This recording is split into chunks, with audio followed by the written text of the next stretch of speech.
2050 जेठ 3 गते समय दिनको 2 बजेतिर मदन भण्डारी पोखरामा भएको एउटा कार्यक्रम सकेर बा अ 8793 नम्बरको पजेरो चढेर पोखराबाट चितवनतर्फ लाग्छन्। पजेरोमा जम्मा 4 जना सवार थिए। फ्रन्ट सिटमा मदन भण्डारी बसेका थिए। गाडी उनका ड्राइभर अमर लामाले चलाइरहेका थिए र पछाडिको सिटमा थिए संगठन विभाग प्रमुख जीवराज आश्रित र ऋषि कटेल। ऋषि कटेल आफू गोर्खा जानुपर्ने भएकोले 4 बजेतिर आबु खैरिनीमै उत्रिन्छन् र बाँकी 3 जना आफ्नो गन्तव्य चितवनतर्फ लाग्छन्। मुगलिन कटेर थोरै अगाडि लागेपछि उनीहरूले चिया पिउने निर्णय गर्छन्।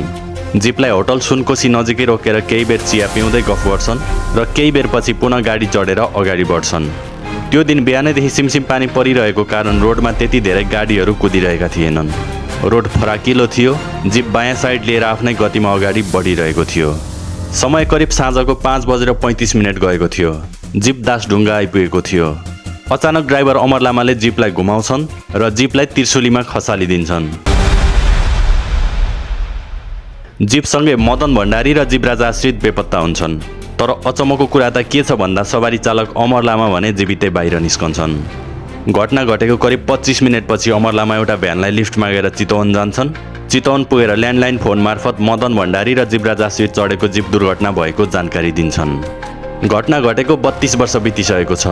त्यो एउटा दुर्घटना नभए घटना हो भनेर भन्न सक्ने थुप्रै आधारहरू हुँदाहुँदै पनि सरकारले यसलाई एउटा दुर्घटना हो भनेर भनिदिन्छ। तर आजसम्म पनि जनताले यसलाई दुर्घटना मान्न चाहेका छैनन्। काठमाडौँ बस्दै आएका भण्डारी कसरी पोखरा पुगेका थिए? घटनापछि के र कस्ता आयोग बनेर छानबिन गरियो? अमर लामाको बयान के थियो? घटनामा को दोषी देखियो? घटनाको अगाडि देखिएका तिनै पात्र ड्राइभर अमर लामाको किन हत्या गरियो? यो सबै कुरा बुझ्न हामी आजभन्दा करिब 32 वर्ष अगाडि अर्थात् 2050 सालमा फर्कनु पर्ने हुन्छ। घटना घटेको अघिल्लो दिन अर्थात् 2050 जेठ 2 गते उनी पार्टीको कार्यक्रमको लागि भनेर पोखरा पुगेका थिए। उनी त्यो बेला नेकपा एमालेको महासचिव थिए। उनलाई पोखरा जाँदा फ्लाइटबाट जाने व्यवस्था मिलाइएको थियो भने काठमाडौँ फर्कदा उनी जिपबाट फर्कने व्यवस्था मिलाइएको थियो। घटना घटेको अर्को दिन अर्थात् जेठ 4 गते जिपलाई त्रिशुलीबाट निकाल्न सफल भए। तर जिपमा जीवराज आश्रितको मात्र शव भेटियो। मदन भण्डारीको शव भने केही दिनपछि मात्र घटना घटेको ठाउँभन्दा करिब 25-30 मिटर तल भेटिएको थियो। घटनाको छानबिन र निष्कर्ष के थियो? घटना घटेको अर्को दिन गिरिजाप्रसाद कोइरालाको सरकारले प्रचण्ड राज अनिलको अध्यक्षतामा छानबिन समिति गठन गर्छ। सरकारको मात्र छानबिन समिति पारदर्शी नहुने भन्दै नेकपा एमाले पनि एउटा छुट्टै समिति गठन गर्छ, जुन समितिको नेतृत्व केपी ओलीले गरिरहेका थिए। केही दिनपछि दुवै पक्षले आफ्नो आफ्नो प्रतिवेदन बुझाउँछन्। सरकार पक्षले भनिरहेको थियो यो दुर्घटना हो। पानी परिरहेको बेला गाडी पनि 60+ को स्पिडमा कुदिरहेको थियो। अमर लामाको लापरवाहीको कारण घटना घटेको हो भन्ने पुष्टि गर्यो। तर ओली आयोगले भनिरहेको थियो यो दुर्घटना नभई नियोजित रूपमा घटाइएको घटना हो। तर ओली आयोगको यो प्रतिवेदनलाई माधव कुमार नेपालले सार्वजनिक गर्न प्रतिबन्ध लगाएका थिए। अन्ततः सरकारको प्रतिवेदनलाई नै मान्यतामा राखेर ड्राइभर अमर लामालाई लापरवाहीको कारण घटना घटाएको आरोपमा 5 वर्ष कैद र केही रकम जरिवाना समेत तिराइएको थियो। अमर लामाको बयान के थियो? उनले आफू गाडीबाट कुन बेला निस्केको भन्ने विषयमा नै 3 पटक बयान दिएका थिए। तर 3नै पटक उनको बयान फरक थियो। सुरुमा उनले खोलामा खसेको र खोलाबाट पौडी खेलेर निस्केको भनेका थिए। दोस्रो पटकको बयानमा गाडी भिडबाट खस्दा खस्दै आफू हाम फालेर ओर्लिएको भनेका थिए। र तेस्रो पटकको बयानमा आफू सडकमै हाम फालेर निस्केर ज्यान जोगाएको भनेर बयान दिएका थिए। यसरी उनले 3 पटकमा 3नै खालको बयान दिएका थिए। त्यो घटना नभई नियोजित रूपमा घटाइएको घटना हो भन्न सक्ने आधार। मुगलिन अगाडि चिया पिउन सुनकोशी होटलमा गाडी रोकेर अमर लामाले चिया नपिएको।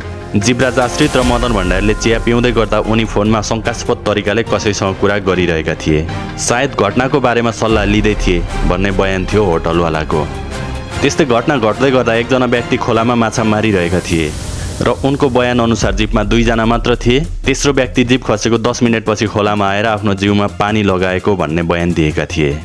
त्यस्तै लामाले चितवन पुगेर फोन गरेर पैसा दिँदा उनले दिएको पैसा भिजेको थिएन। खोलामा डुबेको मान्छे पौडिएर बाहिर आउँदा उनको साथमा भएको पैसा भिज्नुपर्ने थियो, तर पैसा जस्ताको तस्तै भएको भनिएको थियो। त्यस्तै घटनाको समयमा अमर लामाले लगाएको कपडा चेक जाँच गर्दा फरेन्सिक ल्याबको रिपोर्ट अनुसार उनको लुगामा कुनै पनि हिलो, माटो वा बालुवा नभेटिएको पुष्टि गरिएको थियो। तर यी सबै आधारहरू हुँदाहुँदै पनि माधव कुमार नेपालले केपी ओलीको प्रतिवेदन सार्वजनिक गर्न दिएनन् र गिरिजा प्रसाद कोइरालाको सरकारको प्रचण्ड राज अनिलको रिपोर्टलाई नै आधार मानेर अमर लामालाई लापरवाहीको कारण घटना घटेको भन्दै 5 वर्ष जेल सजाय सुनायो। अमर लामाले आफ्नो 5 वर्ष जेल सजाय पुरा गरेर 2055 सालमा रिहा भए। त्यसपछि उनी ताजा खबर नामक पत्रिकामा कार्यरत रहे। उनी त्यो 5 वर्षमा ताजा खबर पत्रिकाको प्रबन्ध सम्पादक बनिसकेका थिए। तर 2060 साउन 11 गते कृतिपुर नयाँ बजार नजिकै अमर लामाको पनि हत्या हुन्छ। त्यो हत्या कसले गर्यो भन्ने अझैसम्म पनि पुष्टि भएको छैन। तर अमर लामाको हत्यारा पनि तिनै मदन भण्डारी हत्यारा पक्षले नै गरेका हुन् भन्ने शङ्का भने गरिएको थियो। यसरी मदन भण्डारीको हत्या भएको 10 वर्षपछि बाँकी रहेको एउटा मात्र प्रमाण अमर लामाको पनि हत्या हुन्छ। तर यता केपी ओली जो मदन भण्डारीको नियोजित रूपमा हत्या भएको हो भन्दै पुनः छानबिनको माग गर्दै आएका तिनै केपी ओली पटक पटक प्रधानमन्त्री हुँदा समेत चुपचाप छन्। आखिर किन र के को लागि भनेर अझैसम्म पनि बुझ्न सकिएको छैन। घटना घटेपछि सरकारको समिति मात्र पारदर्शी नहुने भन्दै पार्टीबाट पनि एउटा छानबिन समिति बनाउनु पर्ने अडान केपी ओलीकै थियो। छानबिन समितिको अध्यक्षता पनि उनले नै लिएका थिए। सरकारको रिपोर्ट गलत छ, यो दुर्घटना नभए घटना नै हो भन्दै आवाज उठाउने व्यक्ति पनि केपी ओली नै थिए। तर तिनै केपी ओली प्रधानमन्त्री भइसकेपछि न त पुनः छानबिनको माग गर्छन् न त मदन भण्डारी काण्डबारे नै बोल्छन्। यता मदन भण्डारीकै श्रीमती विद्यादेवी भण्डारी देशकै राष्ट्रपति समेत बन्छिन्। तर आफू शक्तिमा हुँदा समेत न त उनी श्रीमानको हत्याको पुनः छानबिन गर्छिन् न त यो विषयमा नै बोल्छिन्। त्यसकारण पनि जनताले ओली र विद्यामाथि पनि प्रश्न उठाउँछन्। त्यस्तै अर्को प्रश्न उठ्छ माधव कुमार नेपाललाई। त्यो समयमा केपी ओलीले घटना नै हो भनेर तयार पारेको रिपोर्टलाई मान्यता नदिई विपक्षी पार्टीको सरकार गिरिजा प्रसाद कोइरालाको सरकारको रिपोर्टलाई नै समर्थन गर्छन्। फेरि यता घटना घटेको 5 दिन पनि नबित्दै मदन भण्डारीको महासचिवको पद माधव कुमार नेपालले लिन्छन्। यी कुराहरूले पनि उनीमाथि जनताले प्रश्न तिर्छाइरहेका हुन्छन्। त्यस्तै अर्को प्रश्न उठ्छ तत्कालीन प्रधानमन्त्री तथा नेपाली काङ्ग्रेसका अध्यक्ष गिरिजा प्रसाद कोइरालामाथि। गिरिजा प्रसाद कोइरालाले बेला बेला मदन भण्डारीको कारण पुरै नेपाली काङ्ग्रेसलाई खतरा भएको हो भन्ने अभिव्यक्ति दिएका कुराहरू पनि बाहिर आउने गरेका थिए। त्यसमा पनि गिरिजा प्रसादले गरेको आत्मघाती महाकाली सन्धिको मदन भण्डारीले विरोध गरेका थिए। मदन भण्डारी एक नेता मात्र होइन, राजनेता थिए। सारा नेपाल नै उनको पक्षमा परिसकेको थियो। त्यति बेला जनताका सबैभन्दा प्यारा नेता कोही थिए भने एकमात्र मदन भण्डारी थिए। अहिले नेपालमा रवि बालेनको क्रेजभन्दा पनि बढी क्रेज थियो उनको त्यो बेला। उनका भाषणहरू अहिले पनि सामाजिक सञ्जालमा छ्यासछ्यास्ती भेटिन्छन्। त्यो बेला अहिले जस्तो फोन इन्टरनेटको जमाना थिएन, तर पनि उनका भाषणहरू क्यासेटमा रेकर्ड गरेर बिक्री गर्ने गरिन्थ्यो। साँच्चीकै त्यो बेला उनी नेपालको लागि नेता मात्र नभएर एउटा राजनेता थिए। यो कारण पनि आफ्नै दलदेखि विपक्षी दलसम्म उनका विरोधीहरू थिए, जसकारण एउटा प्रश्न गिरिजा प्रसाद कोइरालामाथि पनि तेर्सिएको थियो। हामीले यही दोषी हो भनेर भन्न भने मिल्दैन, तर हामीले भिडियोमा समावेश गरेका घटनाक्रम, घटनाको प्रकृति र घटनासँग सम्बन्धित केही हिन्ट्सहरूको आधारमा गहिरो अनुसन्धान गर्ने हो भने सत्य तथ्य पत्ता लाग्न केही बेर लाग्दैन। सबैभन्दा ठुलो आधार त अमर लामा थिए। उनलाई पनि 22 वर्ष अगाडि नै मारियो। तर अझै पनि घटनाको छानबिन गर्ने हो भने अमर लामा नै दोषी थिए या उनलाई अरू कसैले नै प्रयोग गरिरहेको थियो भन्ने पत्ता लाग्न सक्छ।